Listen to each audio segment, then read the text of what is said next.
High বন্ধুরা, তোমরা কেমন আছো? আশা করি সবাই অনেক ভালো আছো, কিন্তু আমি পাপা ভালো দেখো, নেই। এদিকে দেখো। কারণ আমার দেখো মেয়ে, এদিকে দেখো। ওর প্রচণ্ড সর্দি কাশি জ্বর, দেখো চোখ মুখের কি অবস্থা হয়ে গেছে। বিকালবেলা ডাক্তার এখানে যাইতেছিলাম, তো ওখানে গিয়ে বসে আছি পাপা আমরা অনেকক্ষণে, কিন্তু পাপা ডাক্তারের দেখো। দোকান এখন খুলেনি, খুলবে এখনই। আর দেখো কিছুই ভালো লাগতেছে না, একদম চুপচাপ বসে আছে। তো ডাক্তারবাবু এখনই আসলো, এসে মাত্র দোকানটা খুলে আমরা ফার্স্ট কাস্টমার। যাই হোক, তো মানে মানে কি বলবো, হোমিও ওষুধ নিতে আসে ও, না এলোপ্যাথি ওষুধ একদমই খেতে চায় না। আর লিকুইড ওষুধ তো মানে ও খেতেই পারে না। তো হোমিও ওষুধ নিয়ে আসছে, যে গুঁড়ি গুঁড়ি ওষুধগুলো এগুলো খাইতে পারে, একটু মিষ্টি মিষ্টি লাগে। আর লিকুইড যে ওষুধটা খাইতে পারে না। আর আমারও একটা প্রবলেম হয়েছিল, তো সে কারণে আমিও কিছু ওষুধ নিয়ে নিলাম।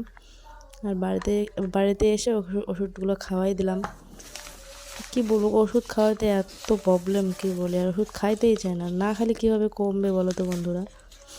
তো বন্ধুরা, তোমরা কে কোথা থেকে আমার ভিডিও দেখো অবশ্যই কমেন্ট করে জানাবা।